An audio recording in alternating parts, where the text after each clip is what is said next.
మనకు సుపరిచితులు. ఈ ప్రాంతంలో ఇంత మంచి దీనత్వం కలిగిన దైవజనులు. He so and మీకర్ and so humble person. He is doing the ministry to hear. This is grace by the God of. దేవుని యొక్క కృప వలన ఇటువంటి దైవజనులు మీరు కలిగి ఉన్నందుకు ఈ సంఘంలో ఒకసారి వేసే గట్టిగా చప్పలు కొట్టి మహింపరచండి. థ్యాంక్ యూ అన్న. Praise the lord. రండి వాక్యంలోకి వెళ్దాం. అందరూ ఇప్పుడు దాకా చాలా చాలా చాలా పాటలు విన్నారు. మధ్యలో నేను కూడా పాట పాడతా. అన్నయ్యలు బయట వెళ్ళి త్వరగా వచ్చేసి మీరు రెస్ట్ చేసుకుని కూర్చోవాలని కోరుకుంటున్నాను. గుడ్, సరేనా? ఒక 5 minutes, then you will come back to the here and stand. సంఘంలో ఉన్నటువంటి విశ్వాసులకు, సంఘ పెద్దలకు, ముఖ్యంగా కమిటీ మెంబర్స్ అందరికీ మరొకసారి నా చేతులు జోడించి వందనాలు తెలియజేస్తున్నాను. ఈ రాత్రి దేవుడు మనతో మాట్లాడడానికి ఆయన ఇష్టపడుతున్నాడు. ఒకే ఒక అంశం చదువుకుందాం. దావీదు కీర్తన 29, ద సామ్ అండ్ 29 verse 8. యెహోవా స్వరము అరణ్యమును కదిలించును, యెహోవా కాదేశు అరణ్యమును కదిలించును. తలలు వంచండి, ప్రార్థన చేసుకుందాం. ప్రేమగల మా తండ్రి, నీకు వందనాలు చెల్లిస్తున్నాను. ఈ రాత్రి మీరు మాతో మాట్లాడండి. నీ మెల్లదైన స్వరాన్ని వినడానికి నా అంతరంగంలో భయాన్ని కలుగు చేయండి. నేను నలుదిక్కుల దురాత్మ సంబంధమైన చీకటి శక్తుల క్రియలను నేను యేసుక్రీస్తు నామములో కట్టి లయపరుస్తున్నాను. దేవుని శక్తిని విడుదల చేస్తున్నాను. వాక్ ప్రత్యక్షతను విడుదల చేస్తున్నాను. ప్రభువా, ఈ యొక్క మైదానంలోకి 1,00,000 మంది దేవదూతలను విడుదల చేస్తున్నాను. మీ రక్తాన్ని ఇక్కడ ప్రోక్షిస్తూ యేసు నామములో ప్రార్థన చేసి వేడుకొనుచున్నాను తండ్రి, ఆమేన్. యెహోవా స్వరము అరణ్యమును కదిలించును అని రాయబడింది. ఈ మాట మీరు పెన్తో అండర్లైన్ చేసుకోండి. ఈరోజు డేట్ రాసుకోండి, పెన్తో అండర్లైన్ చేయండి. యెహోవా స్వరమట అరణ్యాన్ని కదిలించుందని రాయబడింది. ఎందుకు దేవుని స్వరము అరణ్యమును కదిలిస్తుంది అని అంటే, అరణ్యము అంటే భయంకరమైనటువంటి కష్టాల కడలలో ప్రయాణం చేస్తున్న జీవితానికి సాదృశ్యం. అరణ్యం అంటే లోకానికి సాదృశ్యం. అరణ్యం అంటే అనేకమైనటువంటి విపత్కరమైన పరిస్థితుల గుండా ప్రయాణం చేసే ప్రతి మనుషుని జీవితం అరణ్యంతో పోల్చబడింది. చాలామంది జీవితాలలో అరణ్యం లాంటి అనుభవాలలో ప్రయాణించకుండా ఎవరూ గమ్యం చేరలేదు. ఆమేన్. సేవకులైన మేమైనా సరే, విశ్వాసులైన మీరైనా సరే, ఎవరు కూడా అరణ్యములో ప్రయాణించకుండా ఎవరూ గమ్యం చేరలేదు. ఇప్పుడు యెహోవా స్వరమట అరణ్యాన్ని కదిలిస్తుందట.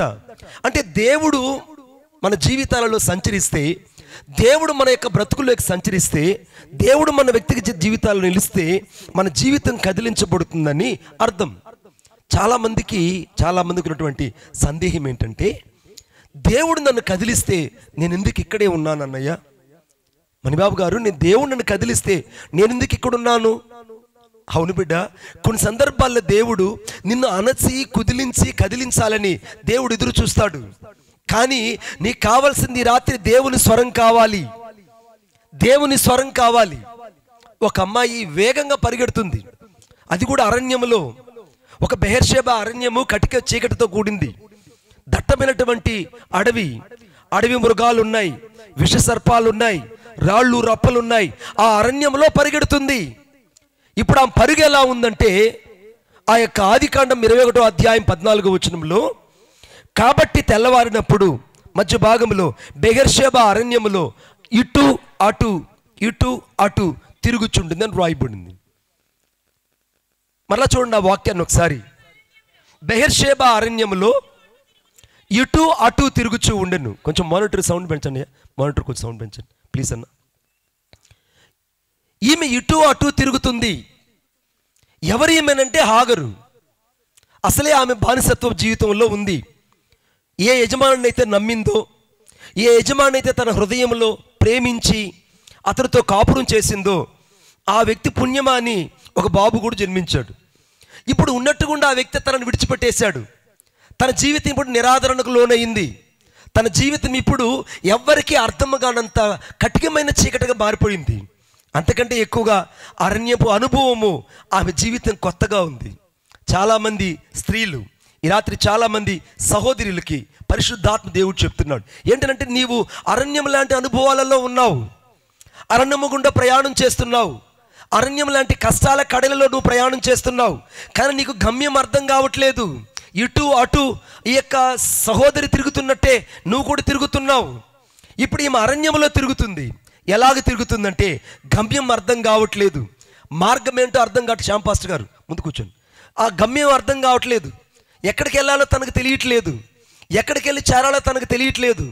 ఈ పరిస్థితులలో ఆమె అటు ఇటు తిరుగుతుంది. ఈ రాత్రి పరిశుద్ధాత్మ దేవుడు ఒక ప్రశ్న నేను వేయనియండి, అందరూ నా వైపు చూడండి, ఒక ప్రశ్న నేను వేయనియండి. నువ్వు అనేక సార్లు అరణ్యం లాంటి జీవితంలో అటు ఇటు తిరుగుతున్నావు, అరణ్యం లాంటి జీవితంలో అటు ఇటు పరిగెడుతున్నావు. ఈ అరణ్యం లాంటి ఈ లోకంలో గమ్యం తెలియకుండా పరిగెడుతున్నావు. నీ జీవితంలో కష్టము, సుఖము, కన్నీళ్లు, వేదన, అవమానము నిన్ను వెంటాడుతున్నాయి. ఇప్పుడు ఈ హాగరు జీవితంలో కూడా సరిగ్గా ఇలాగనే ఉంది.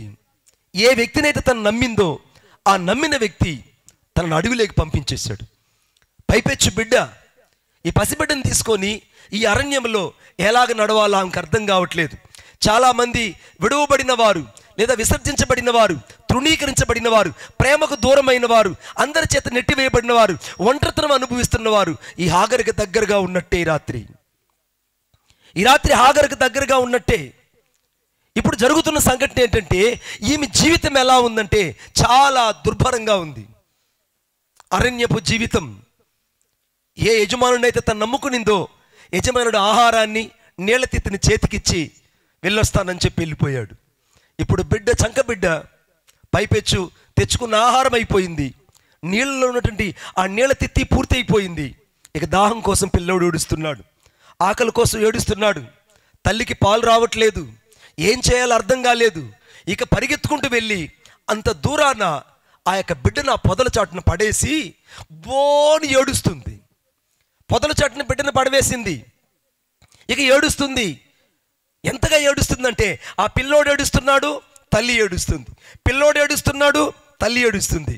చాలామంది జీవితాలు ఎలా ఉంటాయంటే భర్త ప్రేమకు దూరం అయిపోయి భర్త చేత నిరాదరణకు లోనయ్యి బిడ్డలు చూసుకొని తల్లులు ఏడుస్తుంటారు.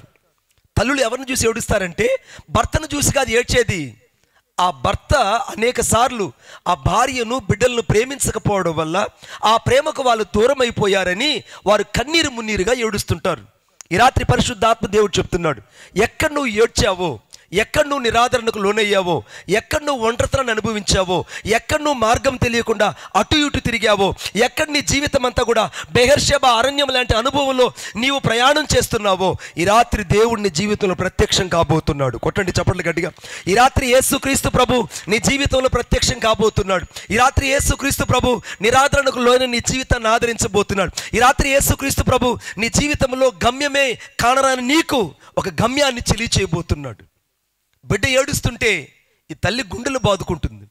ఎంతగా బాదుకుంటుందంటే కొంచెం ఎక్కువ బిడ్డ, ఎంతగా బాదుకుంటుందంటే అంతగా బాదుకుంటుంది. ఇక జీవితం ఎలా అయిపోయిందంటే ఇక నాకొద్దు ఈ జీవితం, ఇక నేను నా బిడ్డ చనిపోతే బాగున్ను అని అనుకునే స్థితికి వచ్చేసింది. ఇక ఏడుస్తూ ఉంటే ఒక్కసారిగా ఆకాశం చేతులెత్తి ఒక్క మాట అడిగింది దేవుణ్ణి, దేవా, నేను ఈ చిన్నవాని యొక్క చావు చూడలేకపోతున్నాను, నా బిడ్డ చావు నా కళ్ళారా చూడలేకపోతున్నాను, దయచేసి నా మీద కనికరం చూపించని ఆ తల్లి దేవుని మొరపెట్టడం ప్రారంభించింది. ఈ రాత్రి పరిశుద్ధాత్మ దేవుడు మరలా నీతో చెప్తున్నాడు, ఎక్కడెక్కడైతే నువ్వు ఏడుస్తూ కూర్చున్నావో, ఎక్కడైతే నిరాదరణకు లోనయ్యావో, ఎక్కడైతే ఒంటరితనం అనుభవించావో, ఎక్కడైతే నీ పిల్లల భవిష్యత్తు గురించి నువ్వు దిగులు పడి కూర్చున్నావో, ఎక్కడైతే నీ పిల్లల విషయంలో రోధించి విలపించి ప్రభు సన్నిధిలో అలాగ కన్నీరు మున్నీరుగా కార్చావో, ఈ రాత్రి దేవుడు నీ కన్నీళ్లు చూచి నీ బిడ్డల జీవితంలో అద్భుతాన్ని చేయబోతున్నాడు. కొట్టు చప్పట్లు గట్టిగా. నీ కన్నీళ్లు చూచి దేవుడు నీ బిడ్డల జీవితంలో కదలబోతున్నాడు. నీ బిడ్డలను దేవుడు చెయ్యి విడువడు. హెబ్రీయుల రాసిన పత్రిక 13వ అధ్యాయం 4వ వచనంలో ఆయన నీతో చెప్పినట్టు ఈ రాత్రి దేవుడు విడువడు, నిన్నెన్నడు ఎడబాయుడు. బిడ్డ, మనుషులు విడిచిపెట్టినట్టు దేవుడు నిన్ను విడిచిపెట్టడు. ఆమేన్ చెప్పండి గట్టిగా. మనుషులు విడిచిపెట్టినట్టు, మనుషులు నిన్ను వాడుకొని పక్కకు పెట్టినట్టు, మనుషులు నిన్ను అర్థం చేసుకోకుండా అపార్థం చేసుకున్నట్టు ఈ రాత్రి నేను ప్రకటిస్తున్నటువంటి యేసుక్రీస్తు ప్రభు నిన్ను విడువడు. ఆయన నిన్ను చెయ్యి విడువడు. ధైర్యం తెచ్చుకో. ఎందుకు నువ్వు ఏడుస్తున్నావు? ఎందుకు నువ్వు పరిస్థితిని చూసి కలవరపడిపోతున్నావు? ఎందుకు నీ పిల్లల గురించి ఆలోచించి వారి భవిష్యత్తు ఏమవుతుందని దిగులు పడి కూర్చున్నావు? దేవుని యొక్క వాక్యం చెప్తుంది ఏమన్నా తెలుసా? నాకు చాలా ఇష్టమైన మాట. అనగా దావీదు కీర్తన 20 అనగా 4వ వచనం. దావీదు సంకీర్తన 20 4వ వచనం. నీ కోరికను సిద్ధింపజేసి నీ ఆలోచన యావత్తును సఫలపరచదును. ఆమేన్ చెప్పండి గట్టిగా. దేవుడి రాత్రి నీ కోరికని సిద్ధింప చేయబోతున్నాడు.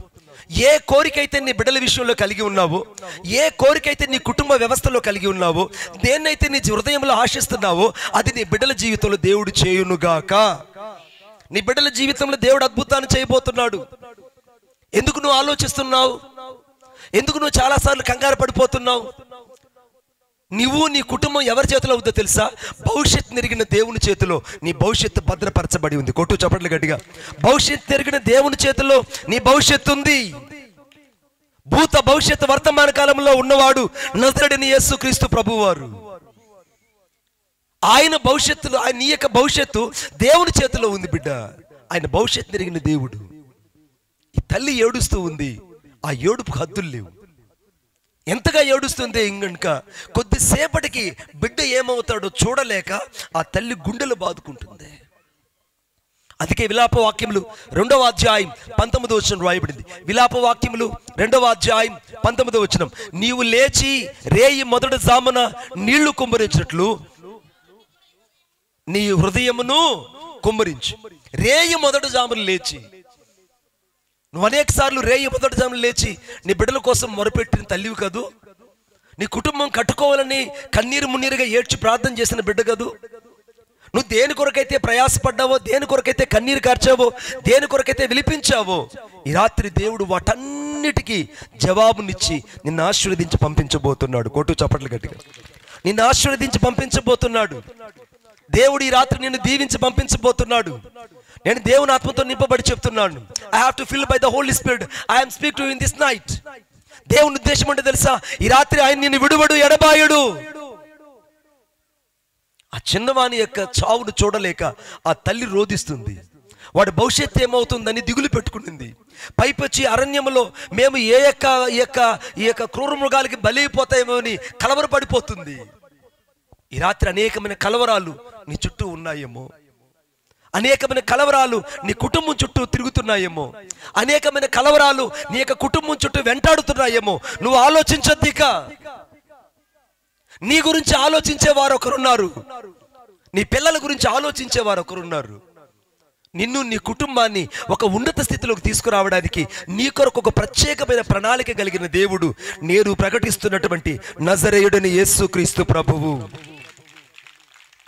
ఆయన నీ కోసమే అద్భుతాన్ని చేయబోతున్నాడు.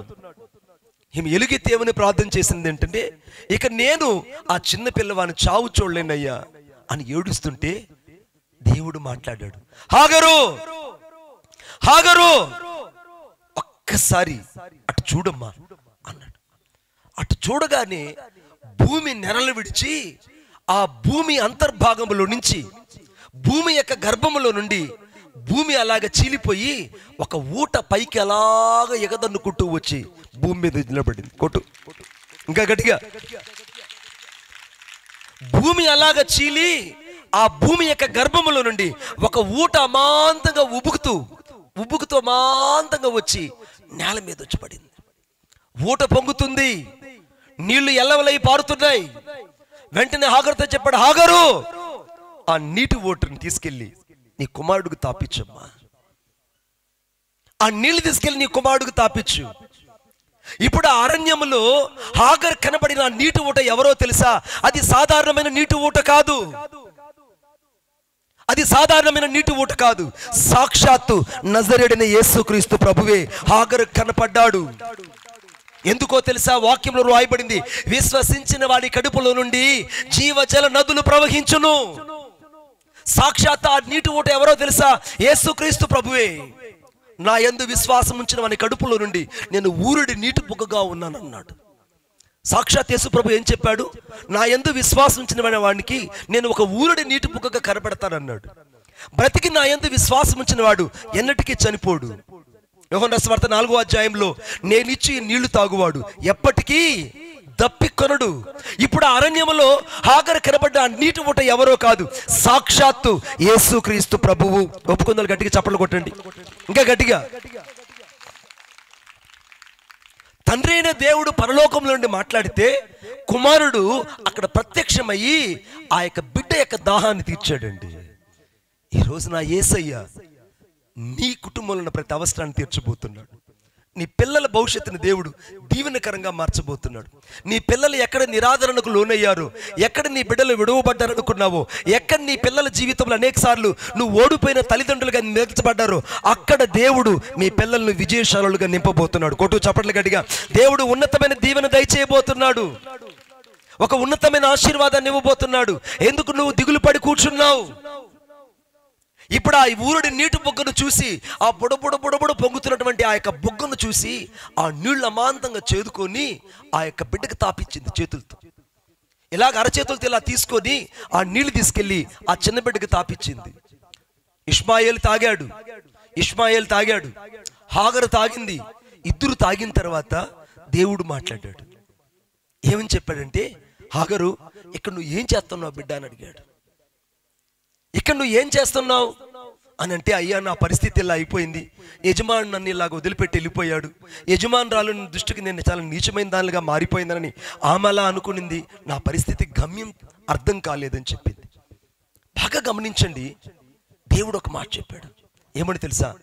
హాగరు, నీ బిడ్డకు నేను ఇస్తున్నటువంటి ఆశీర్వాదం ఏంటో తెలుసా? నీ బిడ్డను ఈ ప్రపంచంలో ఉన్న జనాభాలో 40% ఉండేటట్టుగా నీ బిడ్డలను ఆశీర్వదిస్తానన్నాడు. సగభాగం నీ బిడ్డలను ఆశీర్వదిస్తా. ఎందుకంటే భారతదేశంలో కాకుండా లేకుంటే ప్రపంచం యావత్ ఎత్తుకుంటే 40% మంది ముస్లిం సహోదరులు ఉన్నారు. 40% మంది ముస్లిం సహోదరులు. ఎందుకు అరబ్ దేశాలు అంతగా ఆశీర్వదించబడ్డాయంటే, హాగరు ద్వారా ఇష్మాయేలు వస్తే ఇష్మాయేలును సాక్షాత్తు యెహోవా దేవుడు అనగా సాక్షాత్తు యేసుక్రీస్తు ప్రభు ద్వారా ఆశీర్వదించబడిన సంతతి ముస్లిం సహోదరులు. కొట్టు చప్పట్లు గట్టిగా. మీకు ఒక ఆశ్చర్యమైన మాట చెప్తాను. అబ్రహాములో నుండి ఇప్పుడు హాగరు ద్వారా ఇష్మాయిల్ వచ్చాడు. ఇష్మాయిల్లో నుంచి ముస్లిం సంతతి వచ్చింది. ఇప్పుడు ముస్లిం సంతతికి తండ్రి ఎవరంటే సాక్షాత్తు అబ్రహాము. ఆమెను చెప్పండి గట్టిగా, ఇంకొకసారి ఆమెను చెప్పండి. గుడ్. రెండవది ఇప్పుడు అబ్రహాము షారాతో ప్రయాణం చేస్తున్నాడు. ఇప్పుడు షారాను దేవుడు ప్రేమించి షారా ద్వారా ఒక వ్యక్తినిచ్చాడు, ఒక బాబునిచ్చాడు. ఆ బాబు పేరు ఏంటంటే ఇస్సాకు. వాగ్దానం చేయబడిన బిడ్డ, దేవుని వరం వల్ల పుట్టినవాడు. దేవుని యొక్క ప్రణాళిక అంతా బిడ్డ ద్వారా నెరవేర్చబడాలని దేవుడు ఆదిలోనే సంకల్పం కలిగి ఆ యొక్క 90 సంవత్సరాల వృద్ధురాలికి 100 సంవత్సరాల వృద్ధుడికి దేవుడు ప్రేమించి ఇచ్చాడు. ఇస్సాకునిస్తే ఆ ఇస్సాకు ద్వారా యూదులు అనగా హెబ్రీయులు బయటకు వచ్చారు. యూదులు ఇశ్రాయేలీయులు బయటకు వచ్చారు. ఇప్పుడు ఇస్సాకులో నుండి, అంటే అబ్రహాము కుమారుడైన ఇస్సాకులో నుండి యూదులు, ఇశ్రాయేలీయులు, క్రైస్తవులు వచ్చారు. ఆమెన్ చెప్పండి గట్టిగా. ఇప్పుడు అబ్రహాములో నుండి ఒకవైపునేమో ఇష్మాయేలు ద్వారా ముస్లిం సంతతి వచ్చారు, అబ్రహాములో నుండి ముస్లిం సంతతి వచ్చారు. మరొక వైపునేమో అబ్రహాములో నుండి ఇస్సాకు ద్వారా క్రైస్తవ జనాంగము, యూదులు, ఇశ్రాయేలు వచ్చారు. దేవుడు ఎంత గొప్ప దేవుడు అండి. 25వ అధ్యాయం ఆదికాండం 25వ అధ్యాయం 1వ వచనం. అబ్రహాము మరలా ఒక స్త్రీని వివాహం చేసుకొనును. గట్టి చదువు బిడ్డ.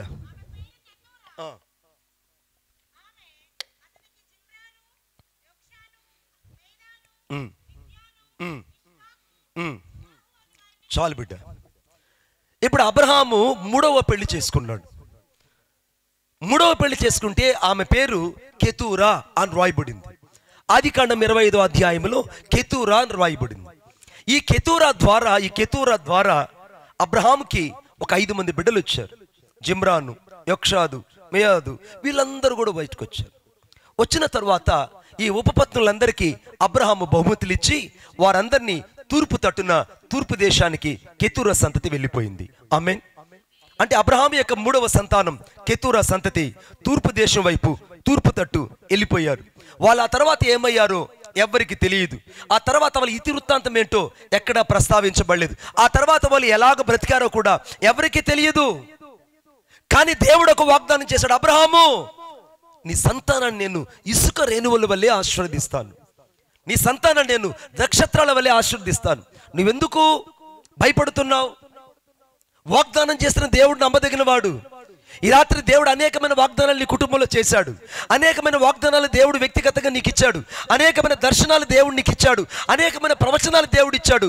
వాటన్నిటిని నెరవేర్చే కాలము నీ జీవితంలో సమీపించింది. ఈ రాత్రి వాటన్నిటిని దేవుడు నెరవేర్చబోతున్నాడు.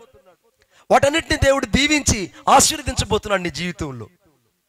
ఎప్పుడు వాగ్దానం గురించి సందేహించదు, ఎందుకంటే వాగ్దానం చేసిన దేవుడు నమ్మదగిన వాడు. ఆమేన్ చెప్పండి గట్టిగా.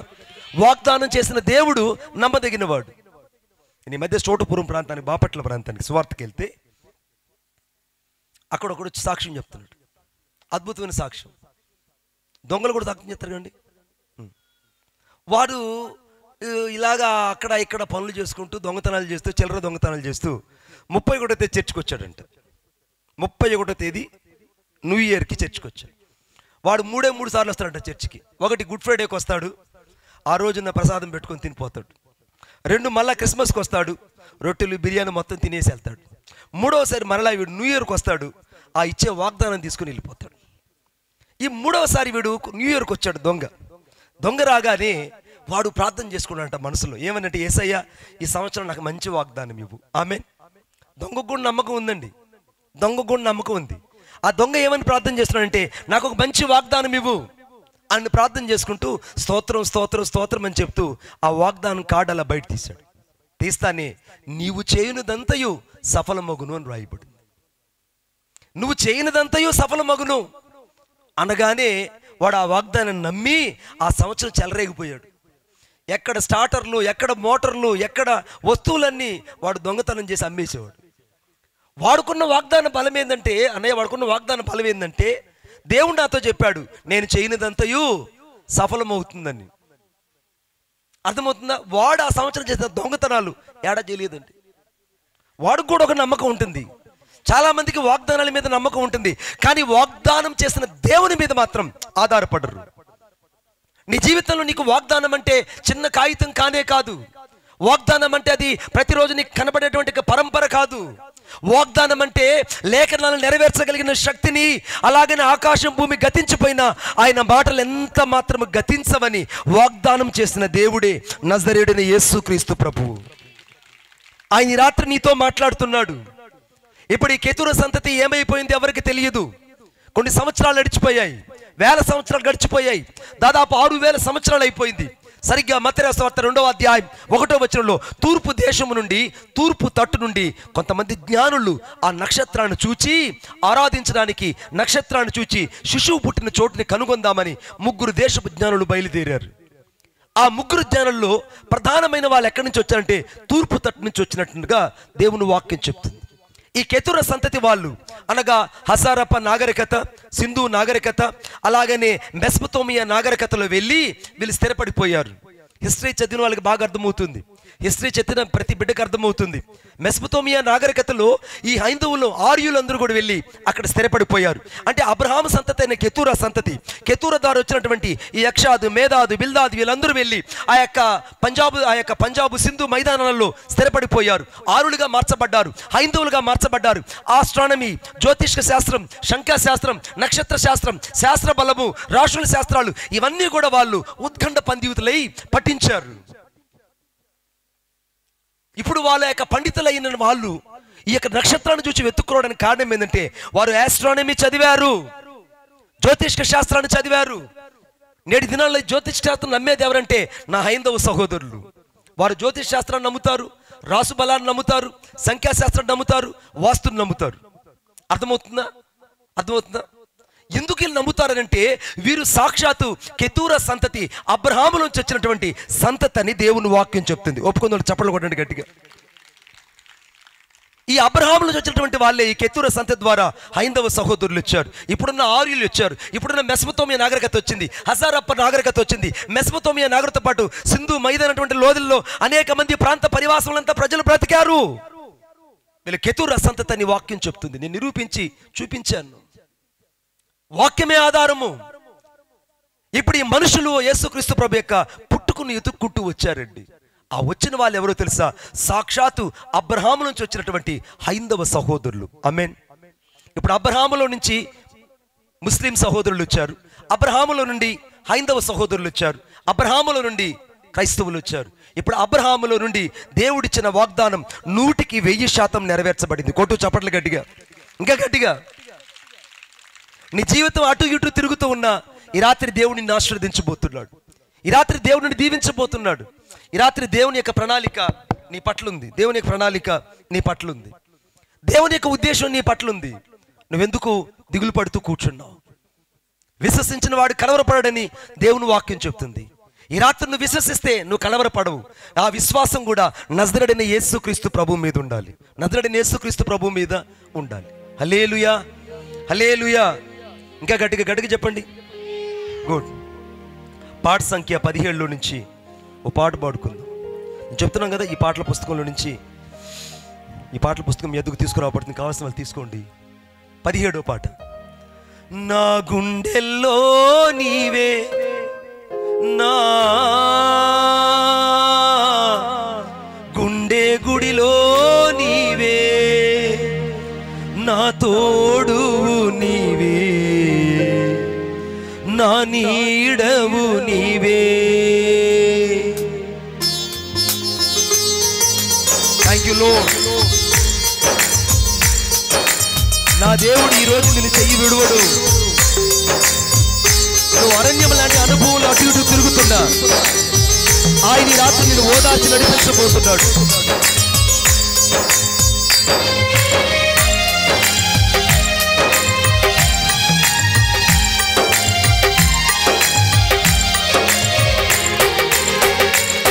నా గుండెల్లో నీవే, నా గుండె గుడిలో నీవే, నా తోడు నీవే, నా నీడవు నీవే. నా గుండెల్లో నీవే, నా గుండె చప్పుడు నీవే, నా ప్రాణము నీవే, నా జీవము నీవే. యేసయ్యా, నా యేసయ్యా, యేసయ్యా, నా యేసయ్యా, యేసయ్యా, నా యేసయ్యా, యేసయ్యా, నా యేసయ్యా. నా గుండెల్లో నీవే, నా గుండె గుడిలో నీవే, నా తోడు నీవే, నా నీడవు నీవే. ఈ రాత్రి నా యేసయ్య నీ పట్ల ప్రణాళిక కలిగి ఉన్నాడు. ఎవరు నిన్ను విడిచినా నా దేవుడు నిన్ను విడవడు. మనుషులే నిన్ను తరిమినా, మనుషులు నిన్ను వదిలిపెట్టినా దేవుడు నిన్ను విడిచిపెట్టడు.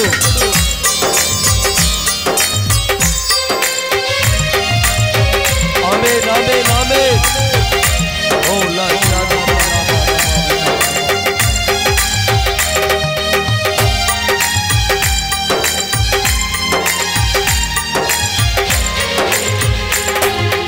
ఒంటరిగా ఉన్న నన్ను గమనించి నా దరికొచ్చావు నా యేసయ్యా.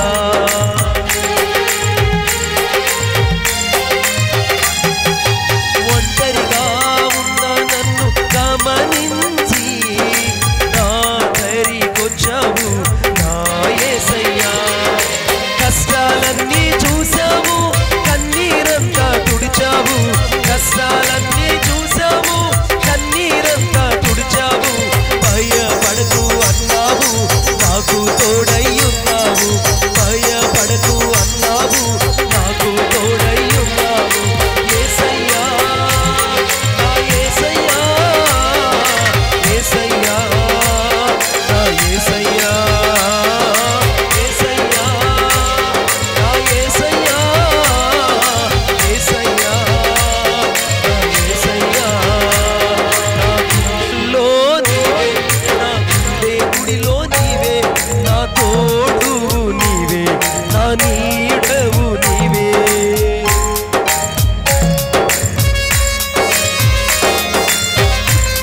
ఈ రాత్రి ఓడిపోయిన జీవితాలు దేవుని కావాలి.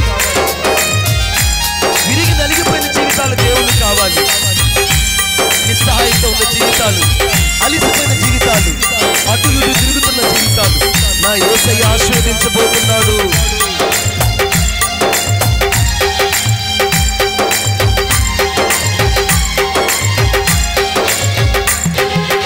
అన్ని వేళలందున నాతో ఉండి కన్న తండ్రివై నన్ను ఆదరించవు. యేసయ్య నీ ఆదరణే నన్ను రక్షించింది. అన్ని వేళలందున నాతో ఉండి కన్న తండ్రివై నన్ను ఆదరించవు. అడుగడుగునా తోడయ్యావు, అడిగినవన్నీ ఇచ్చావు. అడుగు అడుగునా తోడయ్యావు, అడిగినవన్నీ ఇచ్చావు. నీ ప్రేమ కౌగిలిలో నా కన్నీరంతా మరచాను. నీ ప్రేమ కౌగిలిలో నా కన్నీరంతా మరచాను. యేసయ్యా నా యేసయ్యా, యేసయ్యా నా యేసయ్యా, యేసయ్యా నా యేసయ్యా, యేసయ్యా నా యేసయ్యా, యేసయ్యా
జీవము నీవే,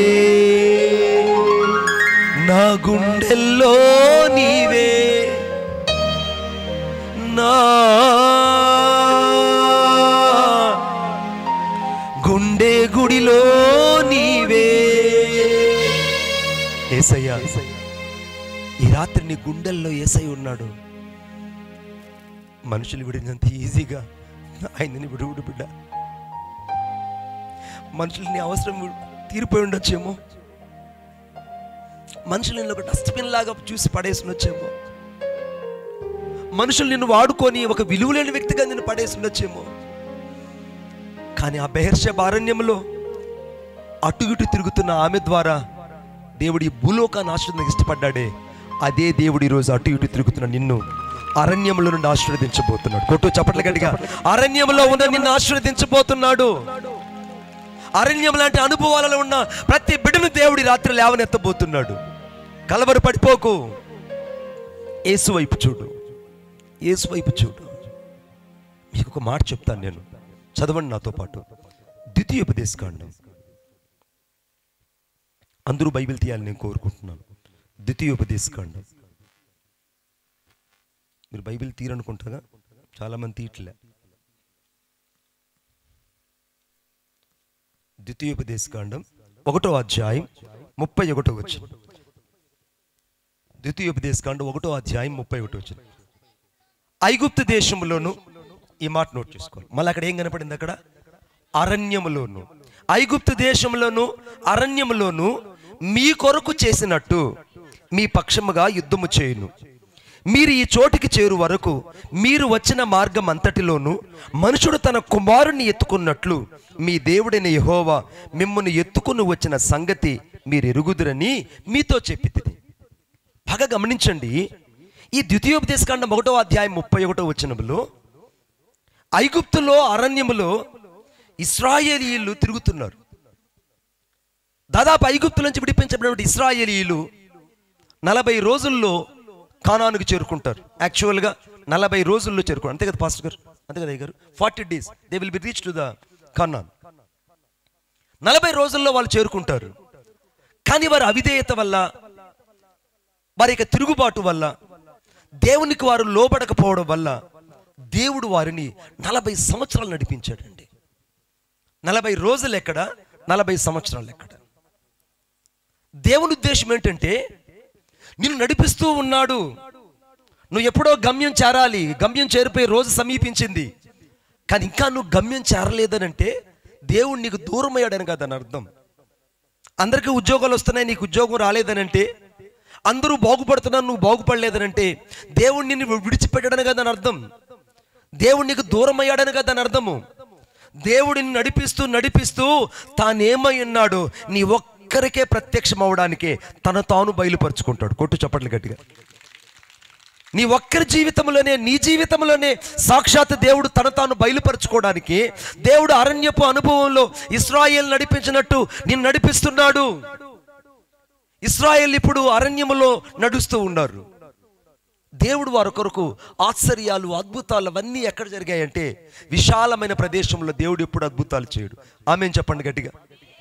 దేవుడు ఎప్పుడైనా ఒక ఆశ్చర్యమైన కార్యం చేయాలి, లేదా ఒక ఆశీర్వాదం ఇవ్వాలి, ఒక అద్భుతాన్ని చేయాలి అని అంటే ఆయన నువ్వు సంతోషంగా ఉండేటప్పుడు, సుఖంగా ఉండేటప్పుడు, లేదా విలాసవంతంగా ఉండేటప్పుడు, అన్ని సౌకర్యాలతో ఉండేటప్పుడు దేవుడు అద్భుతం చేయడండి. నా దేవునికి ఒక లాజిక్ ఉంటుంది, నా దేవుని దగ్గర ఒక మ్యాజిక్ ఉంటుంది. ఆమేన్ చెప్పండి గట్టిగా. లాజిక్ ఏంటో తెలుసా? లాజిక్ ఏంటో తెలుసా? సముద్రాన్ని 2 పాయలుగా చేయగలడు. మ్యాజిక్ ఏంటో తెలుసా? ఆ సముద్రాన్ని ఒక్క నిమిషంలో, ఒక్క సెకండ్లో ఆరిపోజేసి అక్కడ NH7 రోడ్డు వేయగలడు. కొట్టు చప్పట్లు గట్టిగా. ఆయనకి అసాధ్యమైంది ఏదీ లేదు.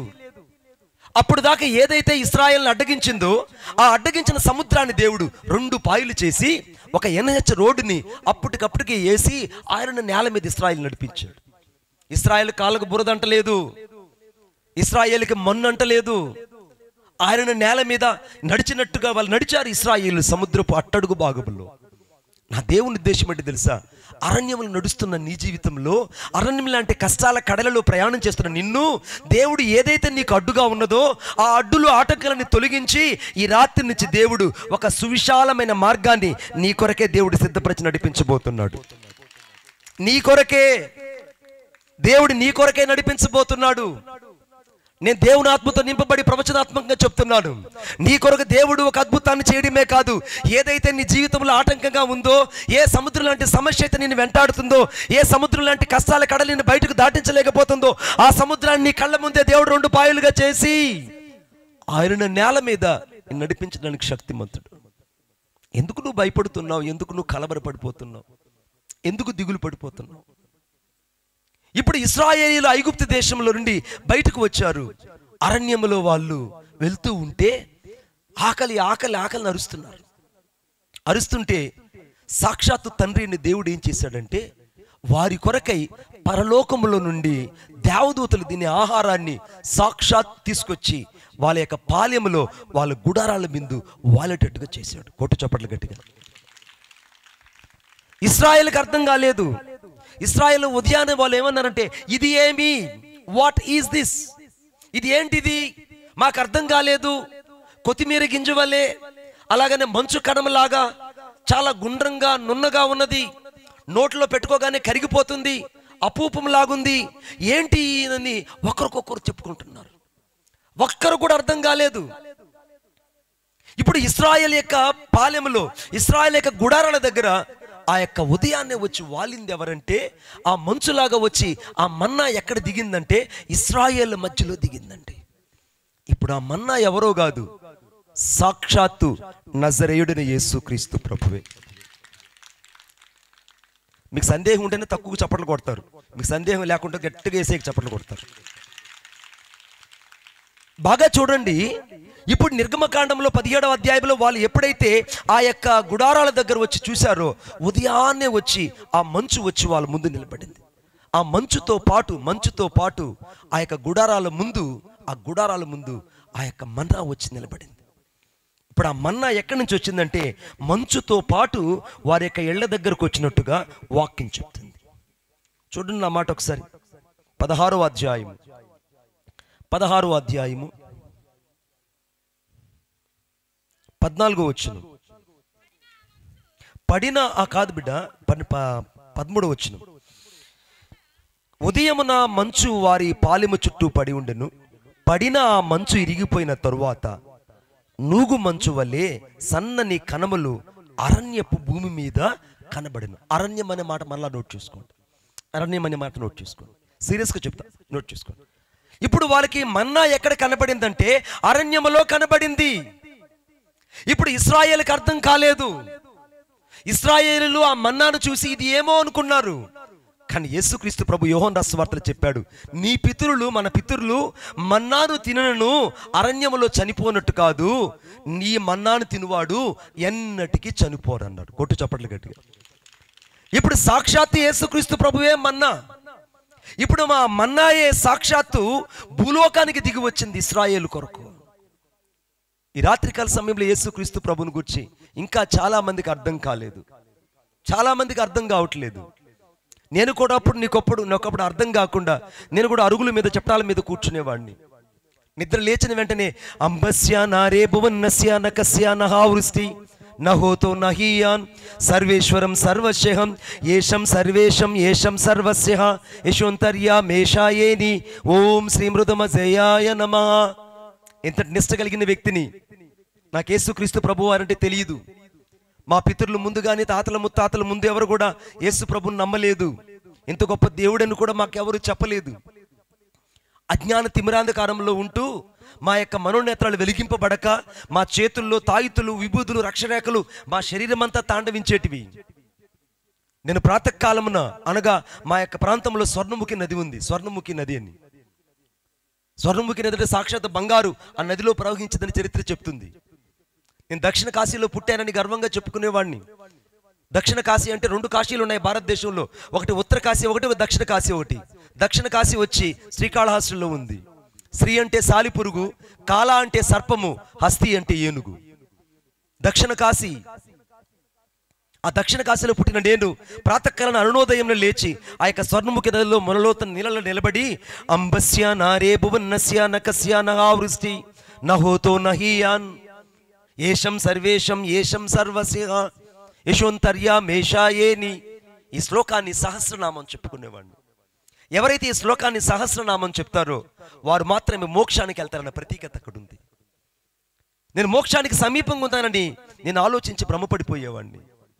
కానీ నా జీవితంలో నిజమైన శాంతి సమాధానం లేదు, నెమ్మది లేదు. ఎటు చూసిన తాయితులు, విభూతులు, రక్షరేఖలు నా శరీరం అంతా తాండవించేటివి.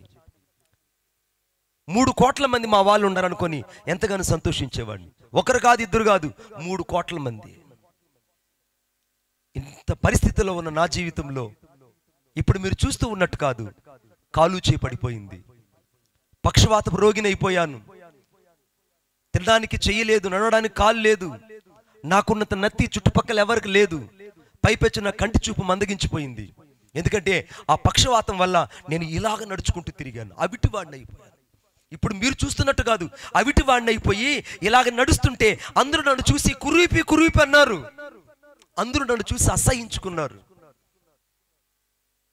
అందరూ నన్ను చూసి ఏదో జరిగింది, ఏదో విపత్తు వచ్చింది, కుటుంబానికి శాపం వచ్చింది అనుకున్నారు. చిన్నప్పుడే తల్లిని పోగొట్టుకున్నా, తండ్రి ప్రేమకు దూరం అయిపోయాను, ఆదరించే వాళ్ళు కరువు అయిపోయారు. అనాథ జీవితం నాకు ఆశ్రయంగా మారిపోయింది. ఇంక బతకడం నాకు చేతగాక సూసైడ్ చేసుకున్నాను. ఆ సూసైడ్ యొక్క ప్రభావం వల్ల 3 రోజులు కోమాలోకి వెళ్ళిపోయాను. నన్ను తీసుకెళ్లి ధర్మాసుపత్రిలో పోస్ట్ మార్టం రూమ్ పక్కనే పడవేశారు. డాక్టర్లు చెప్పారు, ఈ కుర్రోడు ఇంక బతకడు, చనిపోతాడు. ఎందుకంటే ఆ సూసైడ్ వల్ల శరీరం అంతా కూడా విషమైపోయింది, మెదడు కణాలన్నీ కూడా చచ్చుపడిపోయాయి. కాబట్టి ఈ పిల్లోడు బతకడని చెప్పారు. ఈ పిల్లోడు ఇంక బతకడం అసాధ్యమని చెప్పారు. ఇక 3 రోజులు నేను కోమాలో ఉన్నాను. ఇక మెలకు రాదని డాక్టర్లు తేల్చి చెప్పేశారు. ఆ నిస్సహాయ పరిస్థితుల్లో నాకున్న ఒకే ఒక ఆలోచన ఏంటంటే, పూలమ్మని చోట కట్టెలు అమ్మలేక చచ్చిపోతే బాగుండని సూసైడ్ చేసుకున్నాను బిడ్డ. ఆ సూసైడ్ ఎంతవరకు తీసుకొచ్చిందంటే నా ప్రాణం పోవునంతగా నేను బాధపడ్డాను. ఒక పక్క పక్షవాతం, ఒక పక్క కాలు చేయి పడిపోయి అవిటితనం అయిపోయి, మరొక పక్క పూర్తిగా నత్తితనం అయిపోయి, నోరు సరిగా మాట్లాడడానికి శక్తి లేకుండా నా జీవితం అంతా కూడా చీకటి అంధకారం అయిపోయింది. ఆ సూసైడ్ ప్రభావం వల్ల హాస్పిటల్లో నేను మంచాన పడిపోయిందాను, కొక్కి మంచంలో. 1-2 వ్యక్తులు నా దగ్గరకు వచ్చారు. నన్ను తట్టి లేపుతున్నారు. అబ్బాయ్, బాబు లే అని చెప్తుంటే ఏదో ఒక లోయల గుండా ప్రయాణం చేస్తే ఆ ప్రతిధ్వని ఏ రీతిగా వస్తుందో ఆ రీతిగా ఆ ప్రతిధ్వని నా హృదయాన్ని తట్టి లేపుతుంది. వాటిని తట్టి లేపుతుంటే అమాంతంగా నా శక్తినంతా కూడగట్టుకొని నా కళ్ళు తెరిచి చూశాను. చూస్తే 2 వ్యక్తులు నా ముందు నిలబడి ఉన్నారు. వాళ్ళ చేతులు అంత సువార్త కరపత్రిక ఉంది. ఆ సువార్త కరపత్రిక తీసుకొచ్చి నా చేతికిచ్చి, ఇది యేసు ప్రభు గురించి, ఇది చదువు అన్నారు. ఇది యేసు ప్రభు గురించి చదువు దయచేసి అని నేను చెప్తే నేను అన్నాను, మా వాళ్ళు ఇంతమంది ఉన్నారు, దయచేసి నాకు ఈ దేవుడు వద్దు. ఏది అంత మరణ పడకలో కూడా నేను చెప్పిన మాట, ఈ దేవుడు నాకొద్దు, ఎందుకంటే మా వాళ్ళు ఇంతమంది ఉన్నారు. వాళ్ళు అన్నారు, లేదు బాబు, నిజమైన దేవుడు, నీ హృదయాన్ని బాగు చేయగలిగిన దేవుడు, నీ జీవితాన్ని మార్చగలిగిన దేవుడు, ఈ దేవుణ్ణి హృదయంలో చేర్చుకుంటే నువ్వు ఆశీర్వదించబడతావు బిడ్డ అన్నారు. ఆ సమయంలో నేను చాలా అయిష్టంగా ఆ సువార్త కరపత్రిక తీసుకొని నా గుడ్డల మూట కింద పెట్టుకున్నాను. పిచ్చివాడినైపోయి బతి చెల్లించిపోయిందిగా, అవిటివాడినైపోయి అటు ఇటు తిరిగే వాడిని పట్టడం అన్నం కోసం నా గుడ్డల మూట ఒకటి ఉంటే ఆ గుడ్డల మూట నా తలగడగా పెట్టారు. ఆ తలగడ కింద ఆ యొక్క సువార్త కరపత్రిక పెట్టుకున్నాను. మధ్యరాత్రి నాకు మరలా శాతానుడు చెప్తున్నాడు చెవు దగ్గర చేరి, మరలా చెవు దగ్గర చెప్తున్నాడు, చచ్చిపో, ఇక నువ్వు బతికి ఎవరిని సాధించలేవు, నువ్వు చచ్చిపోతే నీకెంతో మేలు, నువ్వు చచ్చిపోతే ఒక్క క్షణంలో నీకు ప్రశాంతత వస్తుంది, నెమ్మది వస్తుంది, చచ్చిపో అని చెప్తున్నాడు. వెంటనే నేను నా యొక్క హృదయంలో ఉన్న పోరాటాన్ని అధిగమించలేక ఆ యొక్క గుడ్డల మూటను తీసుకొని నా ముఖాన్ని గట్టిగా అదుముకునేశాను. కొద్దిసేపటి గాలి దూది ఏ రీతికైతే పత్తి దూది ఏ రీతికైతే గాలిలో తేలిపోతుందో ఆ రీతిగా నా ప్రాణం తేలిపోతుంది. నీటి మీద ఉన్న బుడగ ఏ రీతికైతే చితికిపోతుందో ఆ రీతిగా నా ప్రాణం ఇంకొద్దిసేపటికి చితికిపోతుందేమో అన్నట్టుగా అవుద్ది. ఇంకా కొద్దిసేపటికి ఆ గాలిలో పత్తి తేలిపోయినట్టు తేలిపోతుంది నా ప్రాణం. చూస్తూనే ఉన్నాను, నా ప్రాణం నాలో నుంచి బయటికి వెళ్ళిపోతూ ఉంది. ఆ రోజుల్లో 60 క్యాండ్ల బల్బులు, 10 రూపాయల బల్బులు ఉండేటివి హాస్పిటల్లో, ధర్మాసుపత్రిలో. పెద్దవాళ్ళకి మాత్రమే తెలుసు 10 రూపాయల బల్బులు.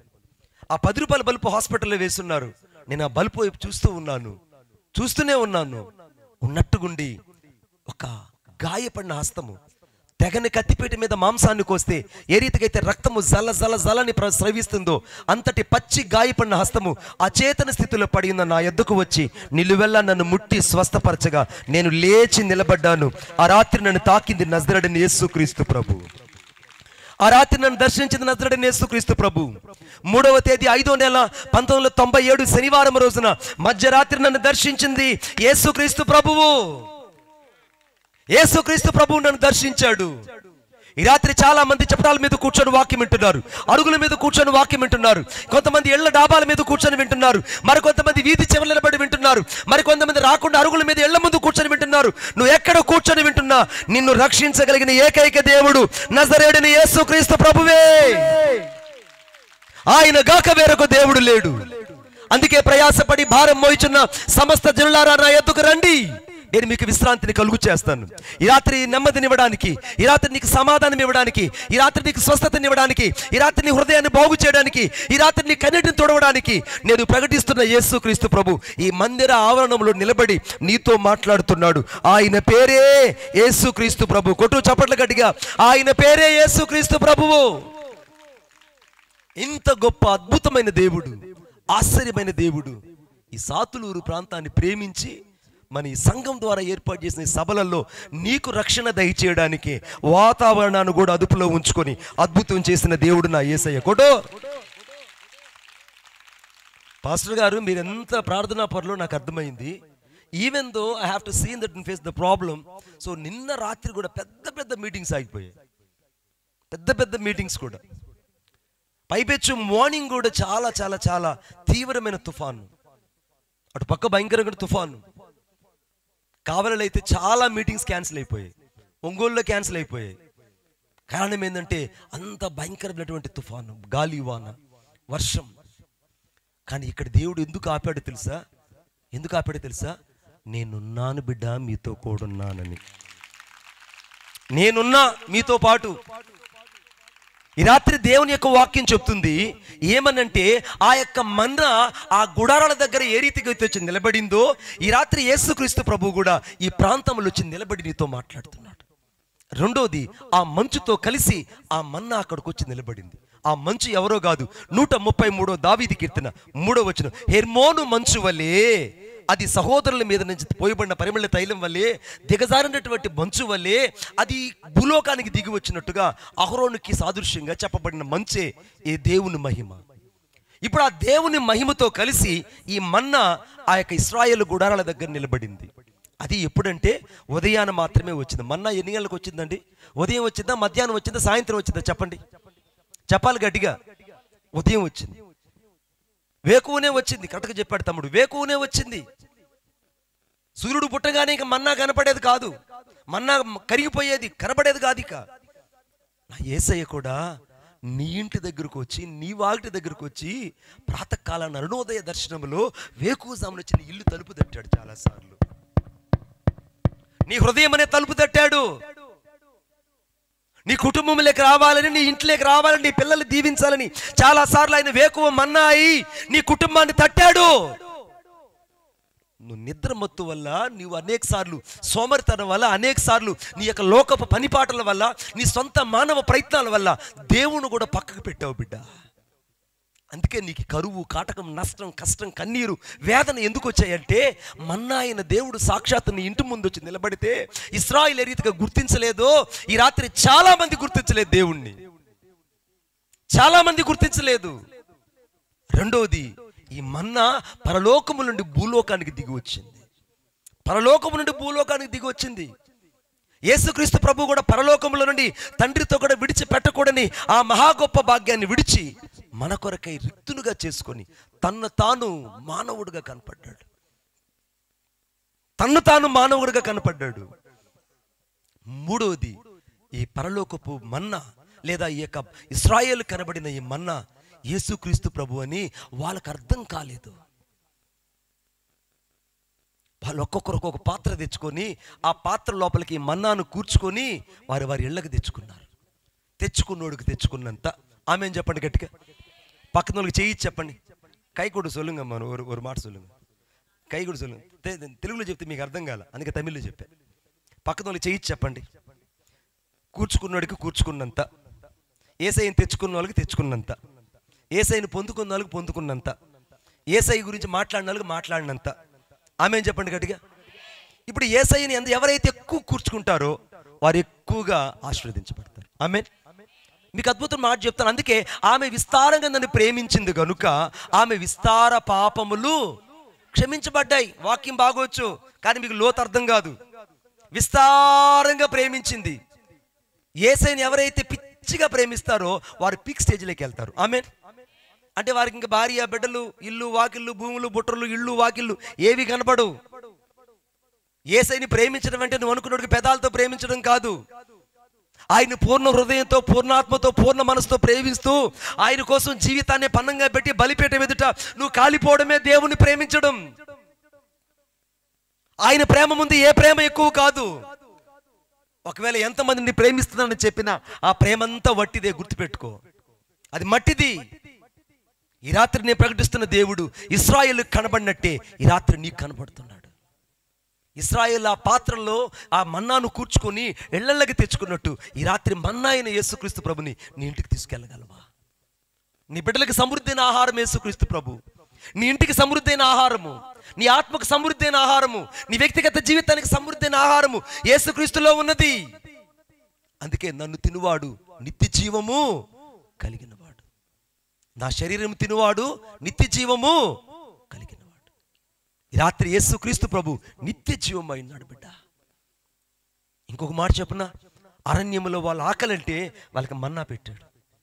మన్నా అంటే ఎవరు? ఇప్పుడు సాక్షాత్తు చెప్పాలి గట్టిగా, ఇంకా గట్టిగా. నా మంచి కోరేదేదో నీవే నాకు అనుగ్రహించు, నీవు తప్ప ఎవరు లేరిలా, నీవే కదా నాది. నా మంచి కోరేదేదో యేసయ్యా,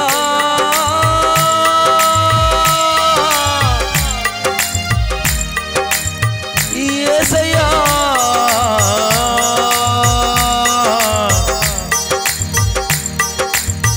నా మంచి కోరేదేదో నీవే నాకు అనుగ్రహించు, నీవు తప్ప ఎవరు లేరిలా, నీవే కదా నా దిక్కు.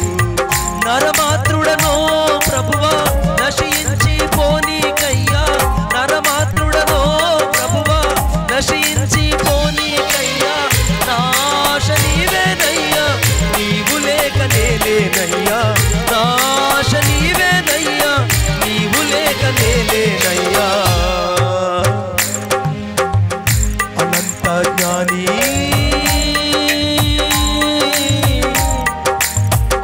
అనంత జ్ఞాని విశ్వానికి యజమాని, నా హృదయపు అభిమాని, నా జీవిత చుక్కాని నీవే యేసయ్యా, యేసయ్యా, యేసయ్యా, యేసయ్యా, యేసయ్యా, యేసయ్యా, యేసయ్యా, యేసయ్యా. ఈ రాత్రి నా దేవుడు అరణ్యములో ఇశ్రాయేలు కనబడినట్టే ఈ అరణ్యం లాంటి బతుకులో నీ ముందు కనబడుతున్నాడు. వాళ్ళు గుర్తించలేదు. ఈ రాత్రి నువ్వు యేసును గుర్తించగలవా? నీకు సమృద్ధిని ఇవ్వగలడు, ఆకలి తీర్చగలడు, నీ యొక్క అవమానాలు తీర్చగలిగి నిన్ను ఆశీర్వదించగలిగిన దేవుడు అరణ్యములో కనబడిన యేసు క్రీస్తు ప్రభు.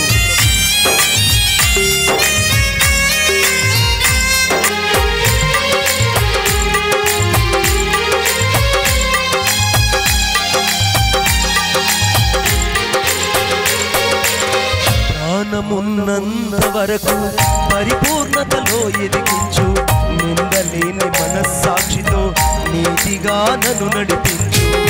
యేసయ్యా, ప్రాణమున్నంత వరకు పరిపూర్ణతలో ఎదిగించు, నిందలేని మనస్సాక్షితో నీతిగా నన్ను నడిపించు. నీవు నన్ను గద్దించినచో నిన్నే నేను హత్తుకుంటా, నీవు నన్ను గద్దించినచో నిన్నే నేను హత్తుకుంటా, సాక్షిగా నీకై బ్రతికి సజీవయాగం నేనవుతా, సాక్షిగా నీకై బ్రతికి సజీవయాగం నేనవుతా. అనంత జ్ఞాని అనంత జ్ఞాని విశ్వానికి యజమాని, నా హృదయపు అభిమాని, నా జీవిత చుక్కాని యేసయ్యా, యేసయ్యా, యేసయ్యా, యేసయ్యా, యేసయ్యా, యేసయ్యా, యేసయ్యా, యేసయ్యా, యేసయ్యా,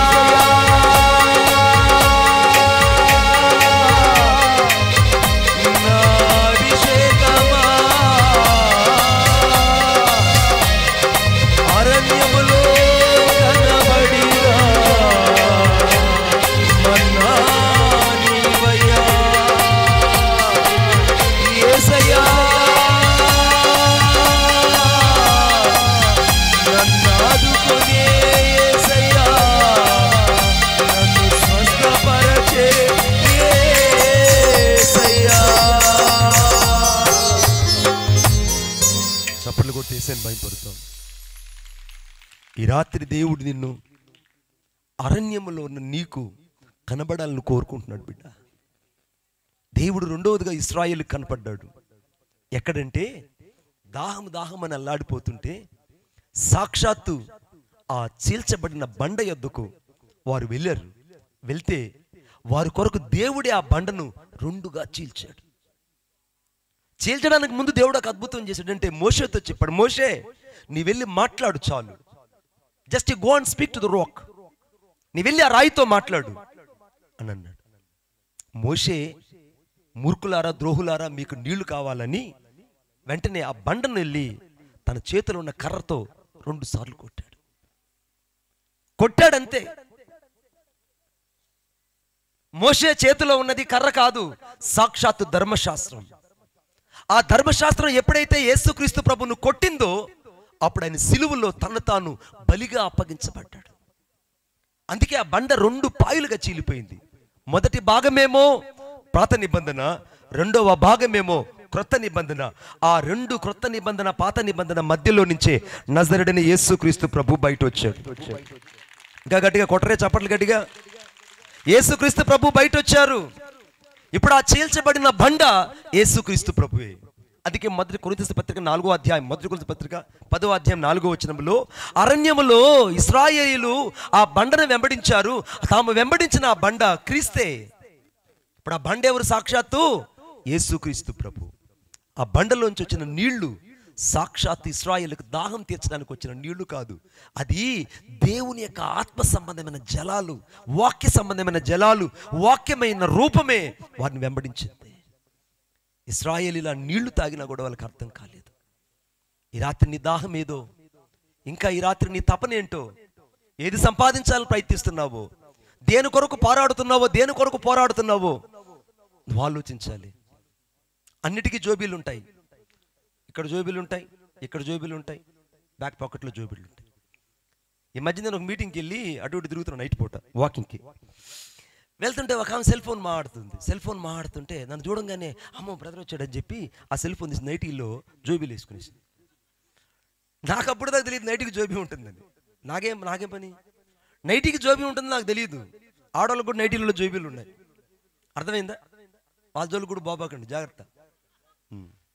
వాళ్ళకి జోబీలు ఉంటాయి. వాళ్ళు ఏమంటారంటే మేమే మీకేం తక్కువ, మాకు కూడా నైటీకి జోబీలు ఉంటాయని ముందు ఒక 4 జోబీలు పెట్టి తిరుగుతుంటారు. సరే ఆమె సెల్ ఫోన్ జోబీలు వేసేసింది. నాకు ఆలోచన వచ్చింది. అప్పుడు స్కూల్ పిల్లడికి జోబీ ఉంది, నైటీలకి జోబీలు ఉన్నాయి, చొక్కాయిల ప్యాంట్లకి జోబీలు ఉన్నాయి. కానీ జోబీ లేనుడు ఒక్కడే ఈ ప్రపంచంలో. ఒక్కడే జోబీ లేనుడు. వాడెవడంటే చచ్చిన శవం ముందు కప్పుతారే ఒక గుడ్డ, ఆ గుడ్డకు జోబీ ఉండదురా బిడ్డ. ఆ శవం చెప్తుంది, అరే నీకంటే నేను ఎక్కువగా జోబీలు తగిలించుకొని తిరిగిన ఉంటారా, నేను నీకంటే ఎక్కువగా భూములు బుట్టలు భూలోకం అంతా సంపాదించాలని ఉర్రూతులుగినోడిని, ఆఖరికి నేను కప్పుకునే గుడ్డమికి నాకు జోబీ లేదురా. నేను నా మీద కప్పే గుడ్డకి అంత జోబీ లేదు. ఆ జోబేగాను ఉంటే నేను విస్తారమైన ధనాన్ని ఆస్తిని సమకూర్చుకొని బాండు పత్రాలు లేదంటే ఇంటి క్రయ పత్రాలన్నీ పెట్టుకొని నేను వెళ్ళిపోయేవాడిని. ఆమెను చెప్పండి గట్టిగా. కానీ వాడు ఏం పాఠం చెప్తున్నాడు వెళ్ళేటప్పుడు? కప్పిన గుడ్డకి జోబీ లేదురా, నేనేం తీసుకెళ్ళట్లేదు, వచ్చేటప్పుడు దిగంబరిగా వచ్చాను, ఆ గుంటలో పడేసినప్పుడు కూడా నేను దిగంబరిగా పడేస్తారని చెప్తున్నాడు. మరి నీకేం అర్థమైంది? ఈ భూమి నాది, బుట్ట నాది, వాడి ఆస్తి కావాలి, వీడి ఆస్తి కావాలి, వీడి సంపాదన కావాలి, వాడి సంపాదన కావాలంటున్నావు. ఏనాటి కీడ ఆనాటి చాలని దేవుని వాక్యం చెప్తుంది. ఇశ్రాయేలుకి అర్థం కాలేదు. వెంబడించిన బండలో ఉన్న నీళ్లు తాగినా వారు యేసు ప్రభును గుర్తించలేకపోయారు. ఈ రాత్రి దేవుడు ఏ దాహం కొరకు నువ్వు పరిగెడుతున్నావో, ఏది భూలోకంలో దాహం తీరలేదని వారి కొరకు పరిపెడుతున్నావో అవన్నీ నీ జీవితంలో వ్యర్థం బిడ్డ. అందుకే సొలొమోను మహారాజు ఆరంభంలో షొలోమతును ప్రేమించినప్పుడు అబ్బో పరమగీతాలు చెప్పేశాడు. ఏం చెప్పాడంటే అన్నీ ఇంక నోరు తెరిస్తే పరమగీతాలు, నా ప్రియురాలా నిన్ను అన్నీ చెప్పాడు. కొద్ది రోజులైన తర్వాత ఏం చేశాడండి? ఏం చెప్పాడు? సామెతలు చెప్పాడు. సామెతలు చెప్పాడు. ఏం సామెతలు చెప్పాడు?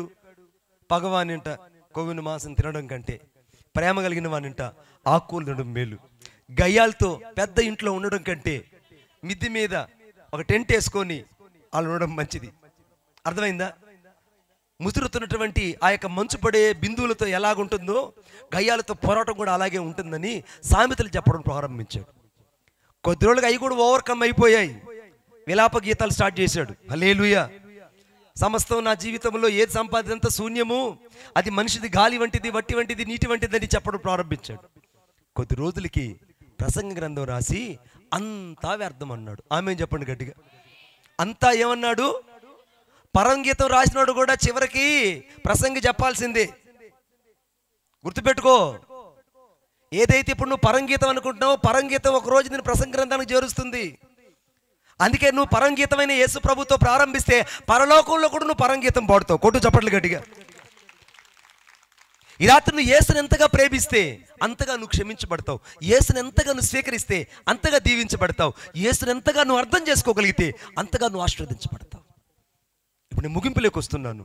ఇప్పుడు అరణ్యములో సాక్షాత్ యేసుక్రీస్తు ప్రభు ఇశ్రాయేలు కనపడ్డాడు, ఆ నీటుగా కనపడ్డాడు, చీల్చబడిన బండకు కనపడ్డాడు.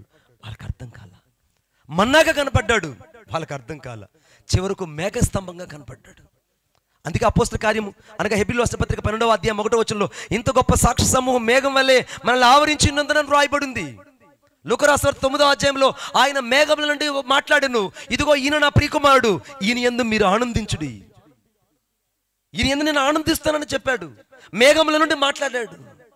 ఇప్పుడు ఆ మేఘం ఎవరో కాదు, సాక్షాత్ యేసుక్రీస్తు ప్రభు. ఆయన అగ్నిస్తంభంగా కనపడ్డాడు. ఆ అగ్నిస్తంభం ఎవరో కాదు, సాక్షాత్ యేసుక్రీస్తు ప్రభు. ఇశ్రాయేలు 40 సంవత్సరాలు ప్రయాణం చేస్తే ఎక్కడైనా వాళ్ళు ఆగి బట్టలు ఉతుక్కున్నారండి? ఎడన్నా చెప్పాడన్నా వాషింగ్ మిషన్లో బట్టలు ఉతుక్కున్నారా? ఏమండి సౌట్ మట్టి తెచ్చాడన్నా బట్టలు ఉతుక్కుని ఆరేసుకున్నారా? లేదండి. చెప్పులు తెగిపోయినట్టు ఎడన్నా వాటిని కుట్టుకొని చూద్దారాలతో కుట్టుకొని తగులుచుకొని పోయారా? వాళ్ళు ఎక్కడైనా ఆకలికి అల్లాడిపోయి ఏదైనా డైజెస్టివ్ ట్యాబ్లెట్ కొనుక్కొని పోయారా? నా దేవుడు నడిపిస్తే 40 సంవత్సరాలు వాళ్ళ ఆకలి దప్పులు ఎరుగక, అన్న వస్త్రాలు పాతగెల్లక, చెప్పులు తెగిపోక, కాళ్ళు వాయిక, వాళ్ళు ఏ రీతిగా అయితే ఐగుప్తు దేశంలో బయలుదేరినప్పుడు డ్రెస్ వేసుకున్నారో అదే డ్రెస్సు పుష్పలంగా సువాసన కలిగి కానానుకు చేరేంతగా దేవుడు కాపాడాడు. ఈ రాత్రి నువ్వు ఇక్కడికి వచ్చినందుకు నువ్వు ఏదైతే నీ జీవితంలో కలిగి ఉన్నావో ఆ ఆశీర్వాదం కడవరకు ఉంచుకోవాలి బిడ్డ. అందుకే కార్యారంభం కంటే కార్యాంతం మేలు. కార్యం బాగానే ఉంది, ఆరంభం బాగానే ఉంది, కానీ ముగింపు భయంకరంగా ఉండాలి. ఈ 2వ రోజు రాత్రి దేవుడు నీతో చెప్తున్నాడు, ఇప్పుడు అరణ్యంలో కనపడిన యేసుక్రీస్తు ప్రభు ఈ రాత్రి నీకు కనపడుతున్నాడు. ఇశ్రాయేలు గుడారాల దగ్గర నిలబడిన సాక్షాత్ మన్నా యేసుక్రీస్తు ప్రభువే, ఇశ్రాయేలుకి చీల్చబడిన బండ యేసుక్రీస్తు ప్రభువే, ఇశ్రాయేలు నడిపించిన మేఘస్తంభము యేసుక్రీస్తు ప్రభువే, ఇశ్రాయేలు కళ్ళ ముందు కనపడినటువంటి అగ్నిస్తంభం కూడా యేసుక్రీస్తు ప్రభువే. మీరు ఎక్కడున్నట్టు ఏదో చిన్న మేఘస్తంభం కాదయ్యా బాబోయ్. మేఘస్తంభం అనుకుంటాను, చిన్నది కాదు. 25 లక్షల మంది ఇక్కడి నుంచి గుంటూరు అంత దూరం, సాతులూరులో ఆరంభించినటువంటి ప్రయాణం ఇశ్రాయేలు 25 లక్షల మంది ప్రయాణం చేస్తుంటే అక్కడ గుంటూరులో నిలబడి ఒక మేఘస్తంభం వస్తే ఆ మేఘస్తంభం సాతులంత దూరం గొప్పగా కమ్ముకొని ఉండేది. కొట్టు చప్పట్లు గట్టిగా. ఒక్కరోజు కూడా ఎండ దెబ్బలు తగలేదండి. డైకెన్ ఏసీలు ఎలాగుంటారో లేదా ఎల్జీ ఏసీలు ఎలాగుంటారో ఆ రీతిగా డబల్ కూలర్ ఏసీలో ఇశ్రాయేలు నడిచారు 40 సంవత్సరాలు. అట్టుంటుంది నా దేవుడు నడిపింపు. అలా ఉంటుంది అరణ్య జీవితం ఆశీర్వాదంగా. రెండో విషయం చెప్పనా, ఆ మేఘస్తంభము గుంటూరులో నిలబడితే లేదా సాతులూరులో మేఘస్తంభం నిలబడితే గుంటూరు వరకు ప్రజలకు పట్ట పగులు కనపడేది. చిన్న గుండు సూది కనపడినా కూడా దొరికిపోయేది. కారణం ఏంటంటే ఆ యొక్క మేఘస్తంభంలో ఉన్న వెలుగు అంతగా కనపడేది. 25 లక్షల మంది ఒక్కరోజు కూడా చీకటిని చూడలేదండి. రాత్రిపూట మేఘస్తంభము, పగటిపూట రాత్రిపూట అగ్నిస్తంభం, పగటిపూట మేఘస్తంభం. ఈ రాత్రి నా దేవుని ఉద్దేశం ఏంటి తెలుసా?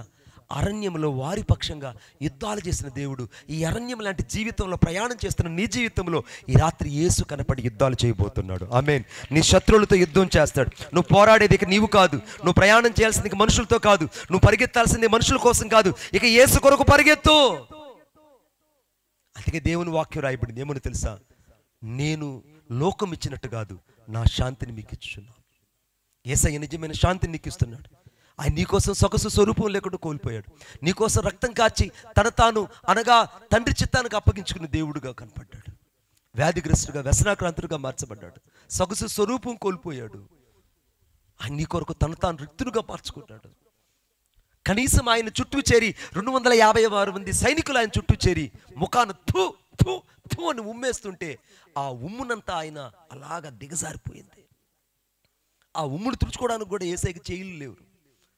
ఒక చేత్తో సిలువను మోస్తున్నాడు, ఒక చేత్తో ఆ సిలువ భారాన్ని మోస్తూ ఉంటే కనీసం ఆ ఉమ్మును తుడుచుకోవడానికి కూడా ఆయనకు చేయి రాలేదు బిడ్డ. అంత ప్రేమ కలిగిన దేవుడు. ఆయన ముఖం మీద ఒక గుడ్డను ముసిగేసి పిడుగుద్దులు గుద్దుతూ నువ్వు దేవుని కుమారుడైతే నేను కొట్టింది ఎవరు ప్రవచించన్నారు. మోషే కంటే గొప్పవాడు ఇక్కడ ఉన్నాడని, యాకోబు కంటే గొప్పవాడు ఇక్కడ ఉన్నాడని, యోనా కంటే గొప్పవాడు ఇక్కడ ఉన్నాడని ముందుగానే చూడని వాటిని ప్రవచించిన యేసుక్రీస్తు ప్రభుకి ముసిగేసి ఎవడు కొట్టాడు తెలియదు అనుకుంటున్నారా మీరు? అంతమంది కొడుతున్నా తాను మౌనం అయినాడు. కారణం వదకు తేబడినటువంటి గొర్రె పిల్ల వలె బొచ్చు కత్తిరించు అని ఎదుట ఎలాగ మౌనంగా ఉంటుందో అలాగ నా యేసు మౌనంగా ఉన్నాడు. నీకోసం నా కోసం నీవు నేను చావలసిన ఆ స్థానంలో నీకు బదులుగా నిలబడి ఆయన సిలువ మరణాన్ని భరించాడు. నీకోసం నా కోసం అవమానాన్ని భరించాడు. నీకోసం తాను రిక్తుడుగా చేసుకున్నాడు. నీకోసం వ్యాధిగ్రస్తుడిగా చేయబడ్డాడు. నీకోసము నేరం చేయని యేసుక్రీస్తు ప్రభు నేరస్తుడిగా ఎంచబడ్డాడు. పాపము చేయని యేసుక్రీస్తు ప్రభు పాపిగా చేయబడ్డాడు. నీకోసము శాపం ఎరగని యేసుక్రీస్తు ప్రభు శాపగ్రాహిగా మార్చబడ్డాడు. నేరస్తుల్లో ఒకనిగా ఎంచబడ్డాడు. ఏ పాపం చేయని యేసుక్రీస్తు ప్రభు అంతగా శిక్షణ పుచ్చిన కారణం ఎవరంటే నీవు నేను. నీకు నాకు సరిపోయే స్థలం అది.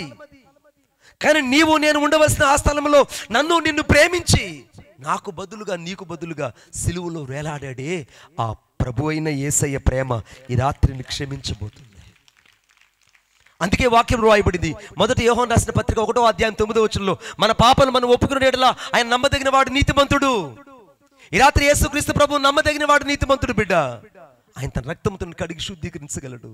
నువ్వు ఎంత ఘోర పాపివైనా, ఎన్నిసార్లు పడి చెడిపోయిన వ్యక్తివైనా, ఎన్నిసార్లు విడిపోయిన వ్యక్తివైనా, ఎన్నిసార్లు తాగుబోతులుగా చిత్రీకరించబడినా, ఎంతగా నువ్వు చెడ్డవాడిని చిత్రీకరించినా, ఎంతమంది నీ సాక్ష్యం తప్పుడని కొట్టివేసినా, ఈ రాత్రి నీ సాక్ష్యాన్ని కట్టి నీ జీవితాన్ని తిరిగి ఇవ్వగలిగిన దేవుడు నజరేయుడైన యేసుక్రీస్తు ప్రభువు. అరణ్యంలో వారి కొరకు యుద్ధాలు చేసినట్టు నీ కొరకు దేవుడు యుద్ధం చేస్తాడు. అరణ్యంలో ఇశ్రాయేలు కనపడినట్టు ఈరోజు అరణ్య యాత్రలో ఉన్న నీ జీవితంలో యేసు కనపడ్డాడు. ఒక కుమారుడు తండ్రి ఏ రీతిగా ఎత్తుకొని జాలిపడి కౌగులించుకొని ముద్దాడి నడిపిస్తాడు, ఆ రీతిగా నా యేసు నడిపించాలనుకుంటున్నాడు బిడ్డ. నీ అరణ్యం లాంటి బతికే కావచ్చు, ఒకవేళ నీది ఎంగిలి ఇస్తారు కంటే ఇంకా ఘోరమైన జీవితమే కావచ్చు. ఇవ్వు యేసుకి రాత్రి. యేసుకి నీ జీవితాన్ని ఇస్తే ఎంత ఘోరమైన జీవితమైనా ఈ రాత్రి నీ ఇస్తర్ లాంటి జీవితాన్ని, చిరిగిపోయిన ఇస్తర్ లాంటి నీ జీవితాన్ని కుట్టి రాజు భోజనం వడ్డించగలడు. నేను ప్రకటిస్తున్న యేసుక్రీస్తు ప్రభు. నీ బ్రతుకు మనలా చిరునామా ఇవ్వగలడు. నీ జీవితాన్ని తిరిగి మనలా గమ్యం చేర్చగలడు. నిన్ను అద్దరికి చేర్చగలడు. నిన్ను అరణ్యము దాటి అవతలకి తీసుకెళ్లగలడు. వాగ్దానం చేయబడిన కానానుకు చేర్చగలిగిన దేవుడు నేను ప్రకటిస్తున్న యేసుక్రీస్తు ప్రభు. ఇవ్వగలగా నీవు అన్యుడైన నన్నే దేవుడు మార్చాడే. కొన్ని లక్షల మందికి స్వార్థ చెప్పడానికి దేవుడు తన కృపను అనుగ్రహించాడే. ఈ సాతులూరికి ఎలా వచ్చానో నాకు తెలియదు, కానీ నన్ను ప్రేమించి నన్ను పంపించి నన్ను ఇక్కడ నిలువబెట్టిన నా యేసయ్యకి, ముఖ్యంగా ఈ సంఘానికి నా 2 చేతులు జోడించి వందనాలు తెలియజేస్తున్నాను. ముఖ్యంగా దైవజనులు మా అన్నయ్య గారికి ప్రత్యేక వందనాలు తెలియజేస్తున్నాను. మీకు ఈ విషయం చెప్పలేదు నేను. యాక్చువల్గా నేను ఒక డేట్ని మిస్గైడ్ వెళ్ళిపోయింది. అది నేను అన్నయ్యకి ఫోన్ చేశాను. అన్న, నా పరిస్థితి ఇలా అయింది, ఒక దైవసేవకుడు చాలా ప్రాబ్లంలో ఉన్నాడు, ఇలా జరిగింది డేట్ అని అంటే, ఏం పర్లేదన్నా మీరు 27 రండి అన్నాడు. అక్కడే నేను ఆశ్చర్యపడిపోయానండి. నేను ముఖస్థుతి చేయట్లేదు. I did not say in to the face praising. అన్నారు, మీరు రండి మణిబాబు గారు, ఏం కాదు అన్నాడు. నిజంగా నేను కన్నీరు కార్చి దేవునికి స్తుతులు చెల్లించాను. ఎంత ప్రేమ కలిగిన సంఘం అయ్యా ఈ సంఘం. నన్ను ఇంకేం ఎదురు మాట్లాడలేదు పాస్టర్ గారు. అలాగే అన్నయ్య, అలాగే చేద్దాం, మీరు రండి, నో ప్రాబ్లం. ఇంత ప్రేమ కలిగిన సంఘంలో నీవు నిజంగా నీ సేవకుడికి లోబడుతున్నావా? ఇంత ప్రేమ కలిగిన సంఘంలో నీవు దైవ క్రమానికి, సంఘ క్రమానికి లోబడుతున్నావా? ఇంత ప్రేమ కలిగిన నీవు అటు ఇటు గొర్రెలు దాటుకున్నట్టు దాటుకోవడానికి ఇష్టపడకు. ఏ బండ నుండి చెక్కబడితేవో, ఏ పునాది నుండి తీయబడితేవో నువ్వు ఆ పునాది దగ్గర నిలబడు. ఏ బండలో నుండి చెక్కబడ్డావో ఆ బండలో నువ్వు స్థిరపడి ఉండు. ఆ బండే నజరేయుడైన యేసుక్రీస్తు ప్రభు నిన్ను గమ్యం చేర్చగలడు. కొట్టు చప్పట్లు గట్టిగా, నీకు మోక్షాన్ని ఇవ్వగలడు. అందరూ లేచి నిలబడదాం. ఈ రాత్రి దేవుడు అరణ్యంలో ఉన్న జీవితాల్ని ఆశీర్వదించబోతున్నాడు. అరణ్యంలో ఉన్న బ్రతుకులను దేవుడు ఆశీర్వదించబోతున్నాడు. అరణ్యంలో ఉన్న జీవితాలను దేవుడు ఆశీర్వాదకరంగా చేయబోతున్నాడు. అరణ్యంలో ఉన్న ప్రతి చేదైన జీవితాన్ని దేవుడు దీవెనకరంగా మార్చబోతున్నాడు. 28వ పాట. సర్వాంతర్యామి నా యేసయ్యా, నా స్వాస్థ్యము సర్వము నీవేనయ్యా.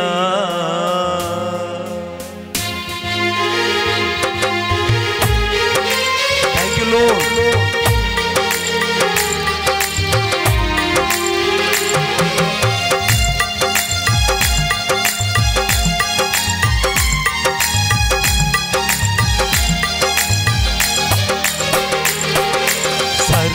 సర్వాంతర్యామి నా యేసయ్యా, నా స్వాస్థ్యము సర్వము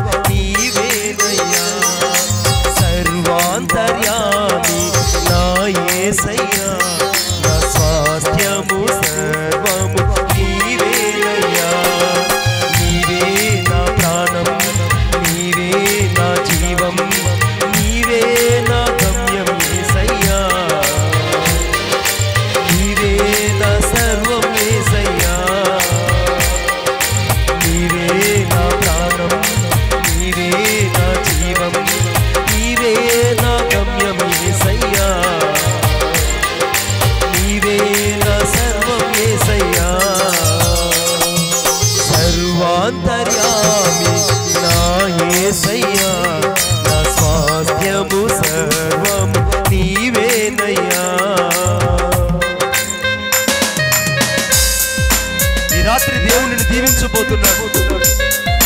నీ హృదయంలో ప్రతి బాధను దేవుడు చూసేయబోతున్నాడు.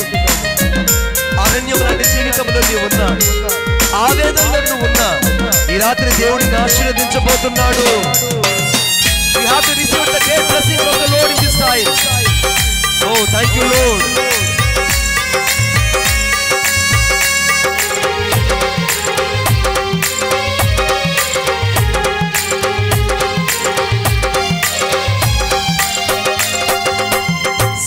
సత్యస్వరూపుడ నీవేనని, నీ సేవకే నన్ను పిలిచావని.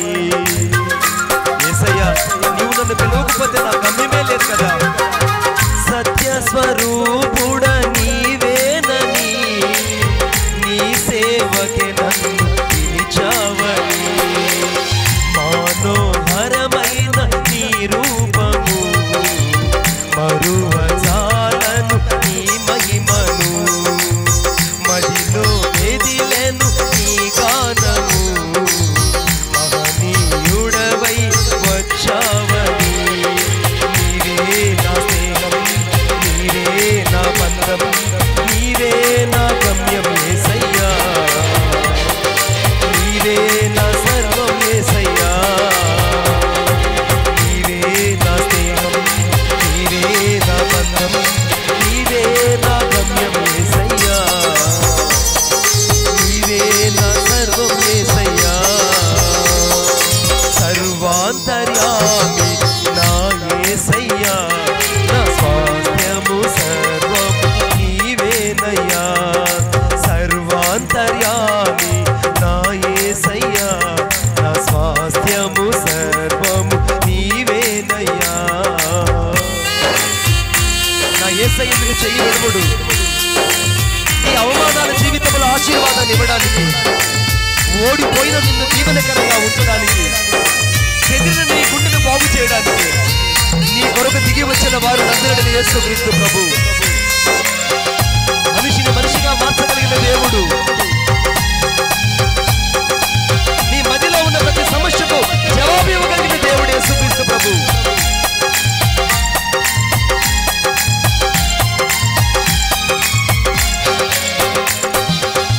మహిమా స్వరూపుడ నీవేనని, నీ మహిమకే నన్ను నిలిపావని.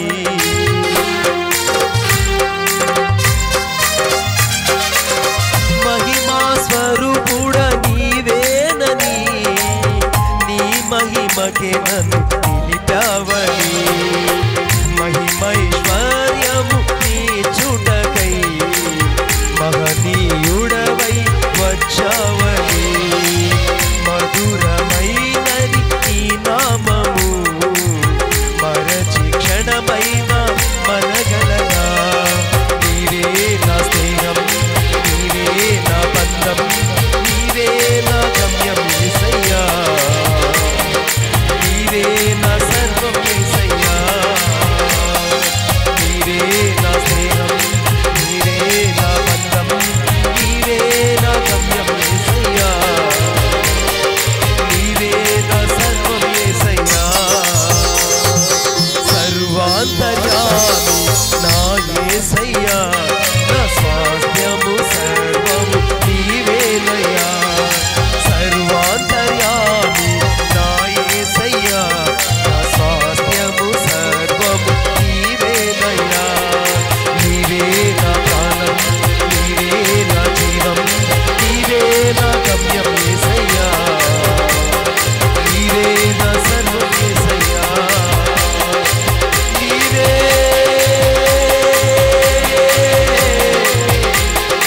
నా గమ్యం యేసయ్యా,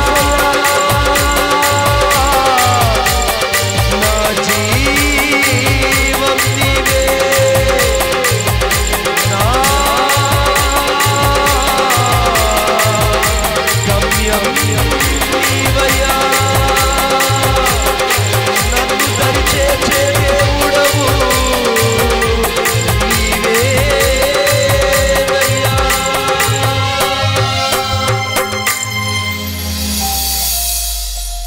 ఈ రాత్రి నా దేవుడు నిన్ను గమ్యం చేర్చబోతున్నాడు.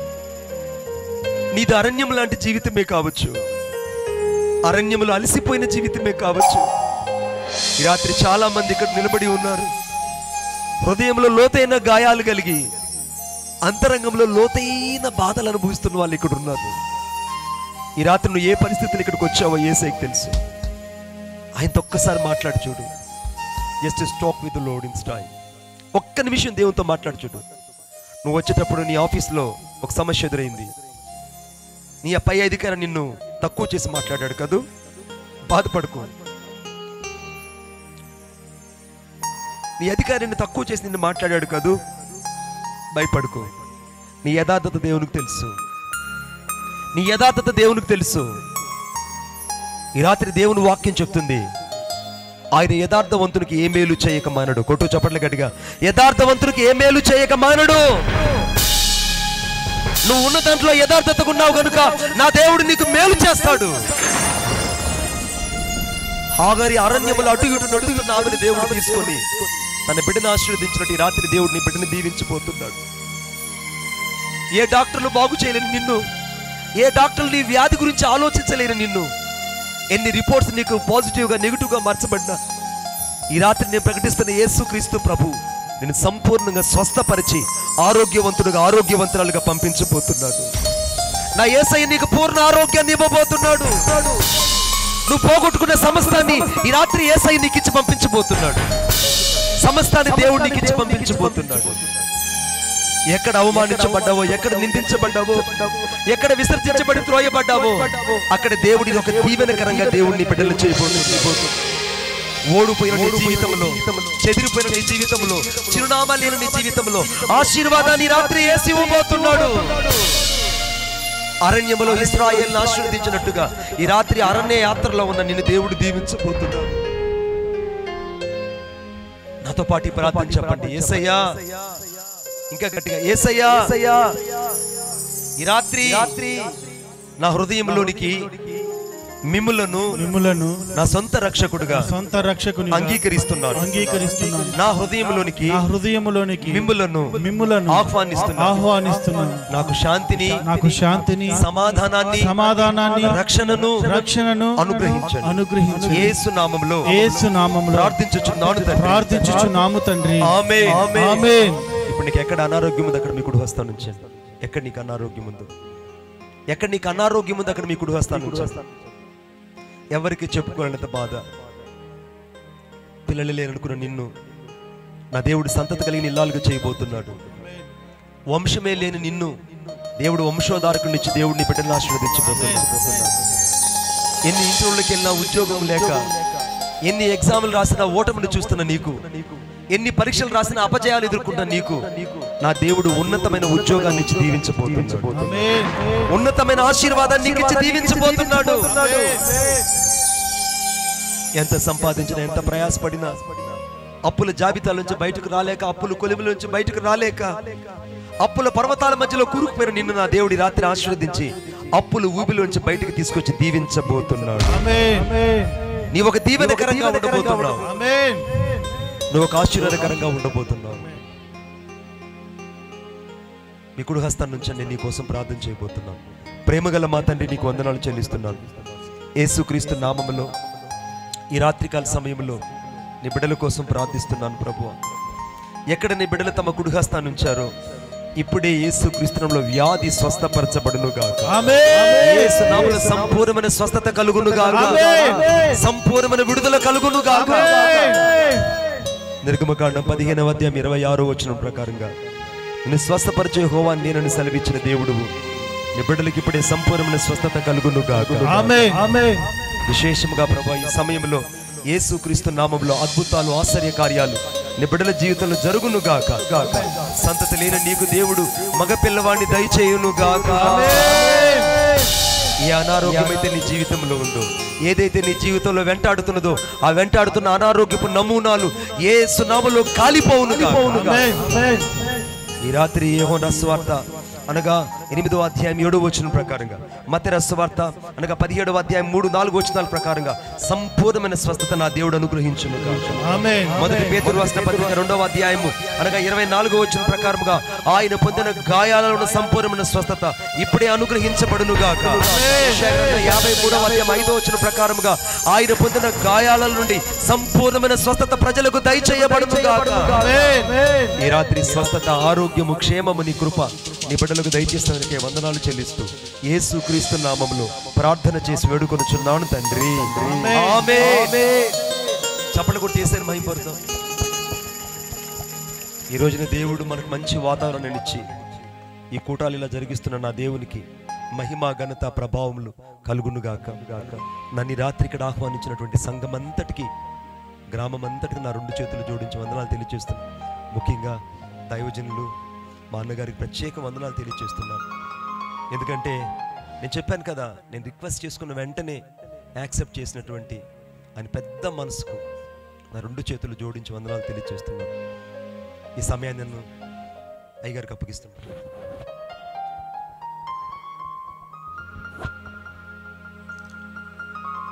ప్రార్థన చేసుకుందాం. చివరి ప్రార్థన.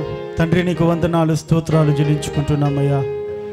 ఈ రాత్రికాల సమయంలో ప్రభువా, ఈ సంఘాన్ని ప్రేమించిన ఆయన ఈ 2వ కూడికలోనికి నాయన నీ దీనదాసుని తీసుకుని వచ్చి మీరు నడిపించిన తండ్రి ఓ శ్రేష్టమైన విలువ కలిగిన వాక్కులను ప్రభువా, అయ్యా ఇదిగో నాయన, ఎవరెవరికి ఏ మాటలు అవసరమో నాయన, ఈ రాత్రి ఏ పరిస్థితుల మధ్యలో నీ బిడ్డలు వచ్చారో ఆ నిజ స్థితిని ఎరిగిన ఆయన నీ దాసుని ద్వారా వినిపించబడిన ప్రతి మాటను బట్టి నీకు స్తోత్రాలు చెల్లించుకుంటున్నామయ్యా. నిజముగా ఈ సాతులూరు సంఘములో నా తండ్రి అయ్యా, ఈ రాత్రి మీరు జరిగించిన ఈ అద్భుతమైన కూటమి కొరకై మనసారా నీకే స్తోత్రాలు చెల్లించుకుంటున్నామయ్యా. మిగిలి ఉన్న 3వ దినం కోసం ప్రార్థన చేస్తున్నాం ప్రభా. ఇదిగో ఈ సభలో ఎంత వ్యయ ప్రయాసాల మధ్య జరుగుతూ ఉండగా, ఇదిగో ఈ సాతులూరు సంఘంలో ఉన్నటువంటి బిడ్డలందరూ ప్రభా రక్షణ, మారు మనసు పొందాలని అయా మీరు ఏర్పాటు చేసుకున్న ఈ 3వ దినాన్ని కూడా మీ చేతులకు అప్పగించుకుంటున్నాయన.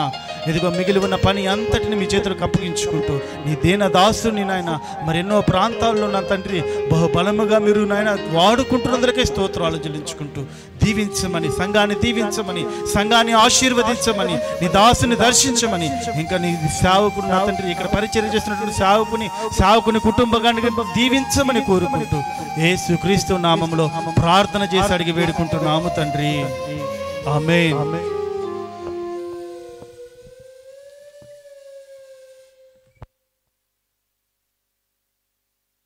కూర్చుంది అందరూ కూడా దయచేసి.